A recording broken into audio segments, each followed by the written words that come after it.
अंधश्रद्धा आणि तंत्रमंत्रच्या नावाखाली महिलांचं लैंगिक शोषण करणाऱ्या भोंदूबाबा अशोक खरात प्रकरणात आता एक अत्यंत मोठी आणि महत्त्वाची अपडेट समोर आली आहे।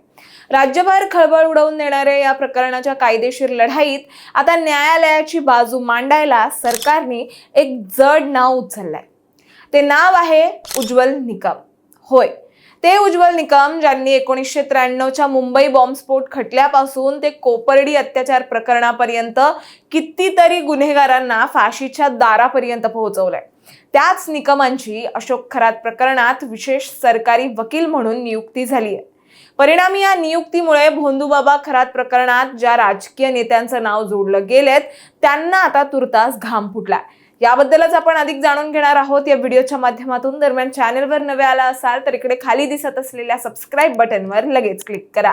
तर जसं की आपल्याला माहिती आहे, भोंदूबाबा अशोक खरात विरुद्ध 17 मार्च रोजी पहिला गुन्हा दाखल झाल्यापासून अवघ्या काही दिवसात एकामागोमाग एक असं गंभीर गुन्ह्यांची मालिका समोर आली। नाशिकच्या या भोंदूबाबाने आध्यात्मिक शक्ती आणि देवाचा धाक दाखवून सर्वसामान्यांचे, विशेषतः महिलांचे आयुष्य उद्ध्वस्त केल्याचे आरोप आहेत।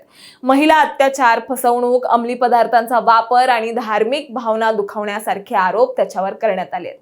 विशेष तपास पथक म्हणजेच SIT या संपूर्ण प्रकरणाचा सखोल तपास करत असून विविध ठिकाणी छापे टाकून महत्त्वाचे पुरावे गोळा करण्यात आले आहेत। एवढंच नाही तर बँक कर्ज प्रकरणात गैरव्यवहार झाल्याची ही माहिती चौकशीत समोर आली आहे। थोडक्यात सांगायचं झालं तर हे प्रकरण जेवढं मोठं दिसतंय त्याहून बरंच मोठं आहे। आता या प्रकरणाला तेव्हा खरी धार आली जेव्हा या प्रकरणात राजकीय नाव समोर आले। अशोक खरातला अटक झाल्यानंतर एका विवाहित महिलेने लैंगिक शोषणाचे आरोप केले। या प्रकरणाशी संबंधित काही व्हिडिओज व्हायरल झाल्यानंतर राज्य महिला आयोगाच्या अध्यक्षा रुपाली चाकणकर यांना देखील आपल्या पदाचा राजीनामा द्यावा लागला।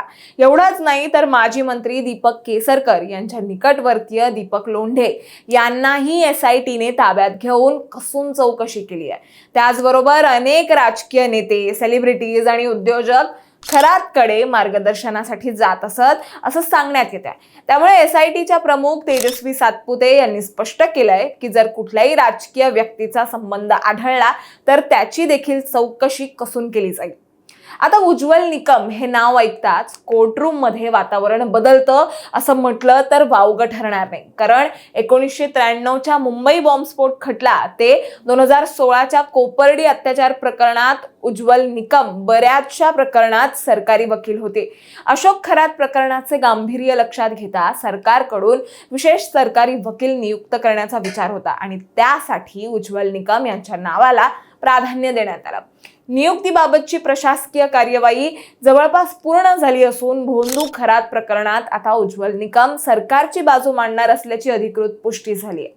दरम्यान अशोक खरात याचे अनेक बड्या राजकीय नेत्यांशी आणि मंत्रालयातील उच्च पदस्थ प्रशासकीय अधिकाऱ्यांशी जवळचे संबंध असल्याची चर्चा गेल्या काही दिवसांपासून राजकीय वर्तुळात रंगली आहे। आता हा खटला थेट ॲडव्होकेट उज्ज्वल निकम यांच्याकडे गेलाय। अनेक कठीण खटल्यांमध्ये गुन्हेगारांना फाशीची शिक्षा मिळवून देणारे उज्ज्वल निकम आता न्यायालयात सरकारची बाजू मांडणार असल्यामुळे राजकीय नेते आणि प्रशासकीय अधिकाऱ्यांचे धाबे दणाणले आहेत।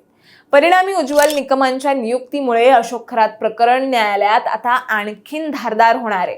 आता प्रश्न आहे तो एकच, ज्या राजकीय नेत्यांची नावं या प्रकरणात येत आहेत त्यांच्यापर्यंत हा तपास खरंच पोहोचेल का? तुम्हाला काय वाटतं?